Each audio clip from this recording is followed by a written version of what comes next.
The Gift of the Magi for Narrator and Orchestra. Music by Lawrence Killian.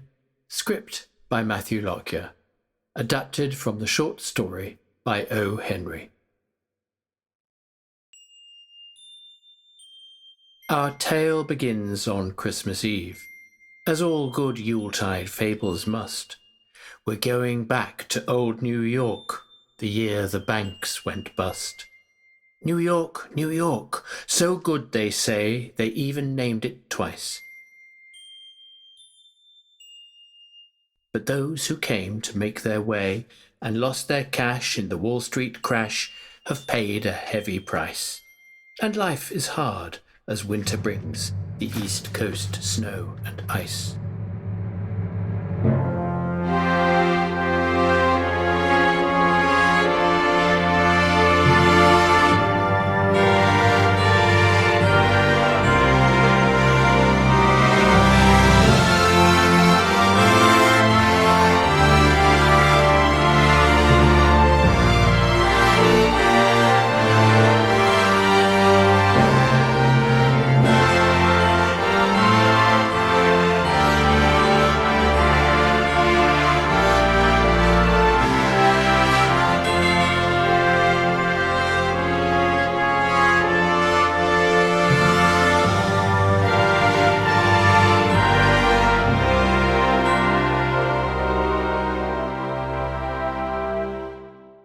Let's meet our lovers, Jim and Dela.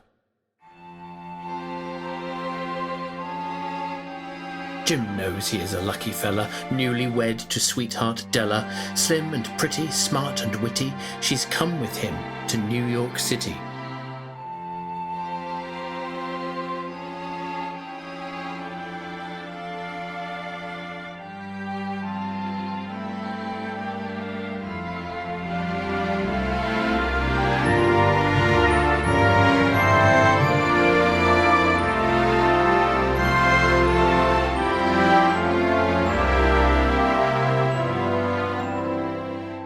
She wants to teach, he wants to write and make his mark.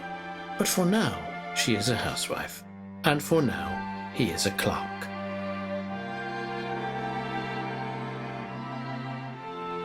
They're living in a rented flat, with hardly room to swing a cat.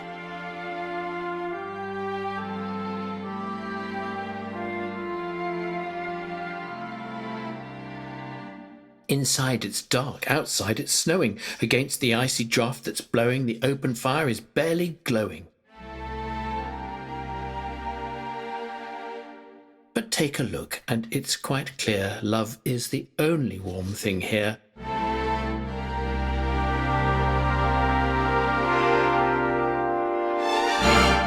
And love is all they need to keep them going.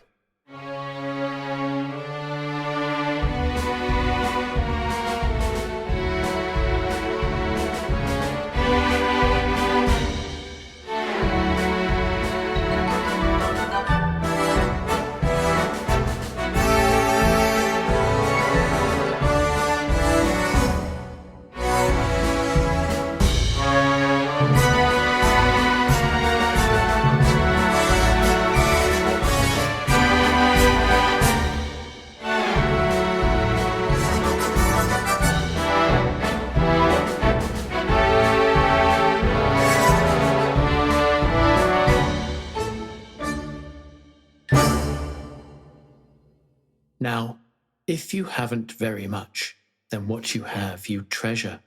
Perhaps the fewer things you own, the more they give you pleasure. A silver watch that's just top-notch from Jim's paternal line lives at his side. He swells with pride when he is asked the time. Dela has no money for jewels, shoes or dresses, but she doesn't care because her hair is glorious chestnut tresses, and other girls with lesser curls are jealous, she confesses.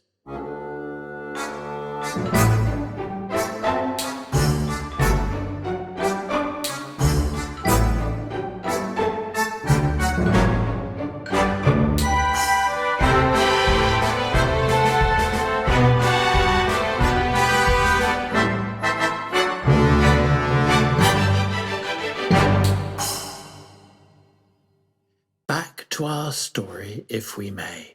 Tomorrow will be Christmas Day, so why is pretty Dela weeping? The answer, as so often, is the cost of the housekeeping. $1.80 is all she's got. $1.80.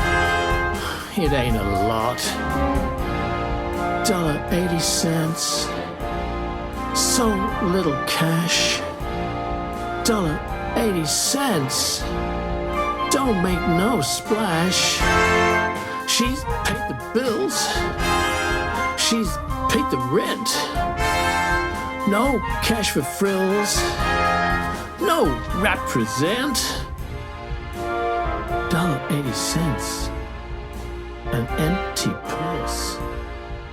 On Christmas Eve. Could things be worse? $1.80 is all she's got. $1.80. It ain't a lot.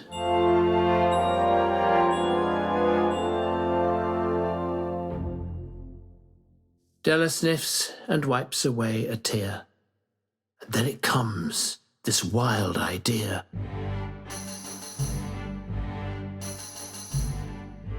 Outside the flat upon the stair, the advert reads, "We'll buy your hair."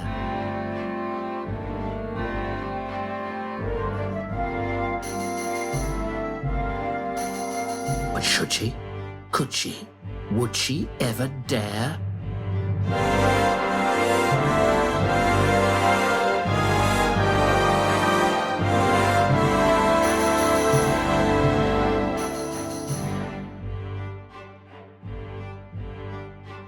She hides her fears, and soon the shears have cut away her shimmering mane. No time to waste, to town she'll haste, now she has dollars once again.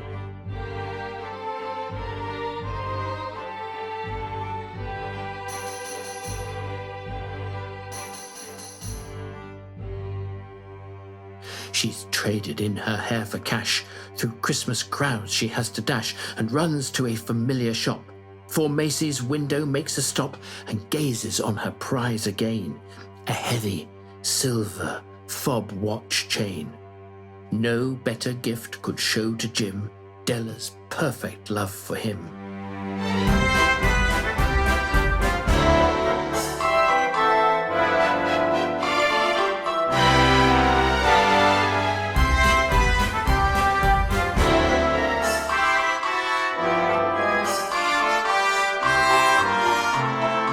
Wind whirls snow in icy flurries, but Dela's warm as home she hurries, for nothing gives the heart a lift like wrapping up a lover's gift.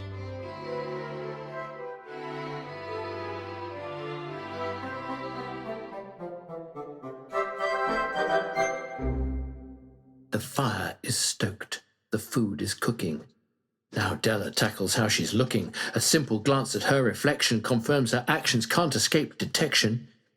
Curling irons and shampoo do the job. And see, our Dela's just as lovely with a bob.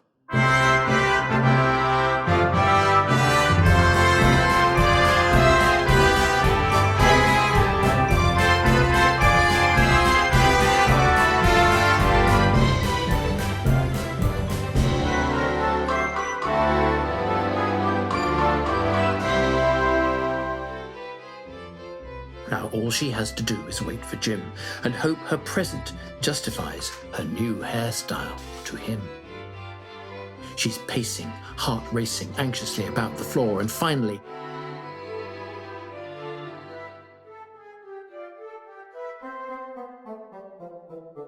she hears him at the door.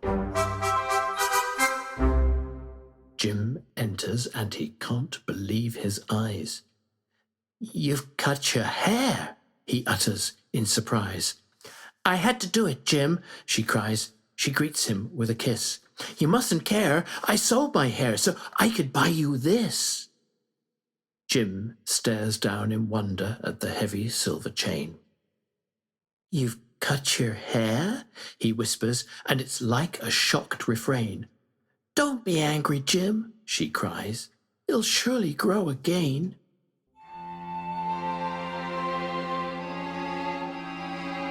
Jim hugs his wife and manages a smile. "I'll always love you, darling, but you had me going for a while." And he passes her a wooden box wrapped in a Christmas style. She opens it, gasps with delight, but then her hands fly to her head, and sitting down, she starts to cry instead, gazing through a film of tears at the set of combs that she's coveted for years. Gold inlaid and tortoise shell, they'd complement long hair so well.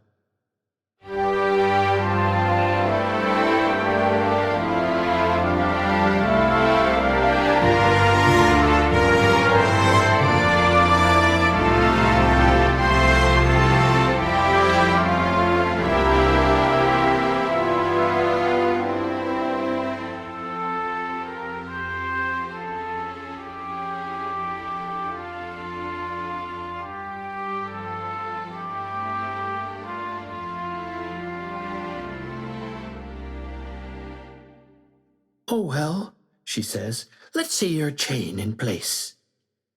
A strange expression flits across Jim's face.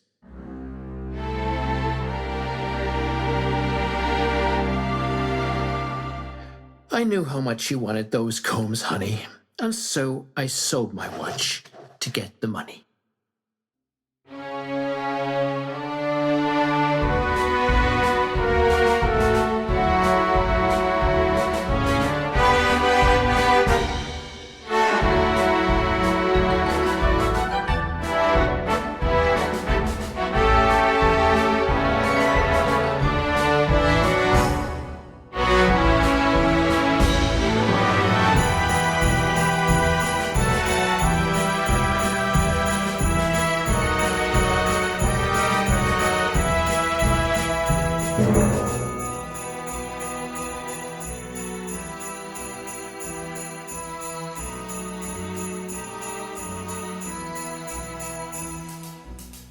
And that's our gentle Christmas story. No angels, miracles, or glory. Perhaps it seems to you and me a case of cosmic irony. Two foolish children learn their lessons, not to sell their best possessions. Or perhaps by them we should be taught to sacrifice without a thought those things of which we like to boast, to cherish those we love the most. I traded my crown for a star, and bearing myrrh I travelled far, for I am called Balthazar. And Jim and Dela may arise to join the Magi, join the wise.